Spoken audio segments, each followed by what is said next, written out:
પાણીના નિકાલ માટે સરકારનો મનપાઓને આદેશ છે। વડોદરામાં પાણી ભરાવાના સ્થળોની ઓળખ પૂર્ણ થઈ છે। 4 કલાકમાં પાણી ઉતરી જાય છે એવી પ્રકારની નિવેદન કમિશનરે પણ આપ્યું છે। સંવેદનશીલ પોઈન્ટ માટે ખાસ ટીમ તૈનાત કરવામાં આવશે। 8 કલાક સુધી પાણી ભરાતા વિસ્તારો પર ફોકસ। તો માઇક્રો ટનલ પ્રોજેક્ટની સમસ્યાનો ઉકેલ, વરસાદી સિસ્ટમ પહેલા જ તંત્રની તૈયારી તેજ જોવા મળી રહી છે।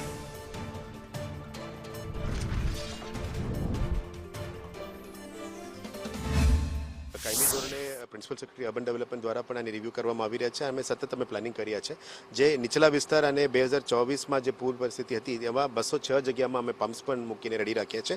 ઓક્સિલરી પમ્પ્સ પણ મંગાવી રહ્યા છે, મોબાઈલ પમ્પ્સ પણ મંગાવી રહ્યા છે અને 3 અલગ અલગ ઓર્ડર્સ પણ કરી રાખ્યા છે। પૂર જેવું પરિસ્થિતિ આવે તો કોને એક્ટિવેટ કરવાનું, વિન્ડ આવે વધારે આવે તો કોને એક્ટિવેટ કરવાનું અને નીચલા વિસ્તારમાં વધારે પાણી ભરે તો એને શું એક્ટિવેટ કરવાનું, આ 3 વ્યવસ્થા કરી રાખ્યું છે। અને 4 કલાક સુધી કયા કયા વિસ્તારમાં પાણી રહેશે, 8 કલાક સુધી કયા કયા વિસ્તારમાં પાણી રહેશે અને 8 થી 12 અને 12 થી 24 આવા 4 કેટેગરી કરીને અમે રાખ્યા છે।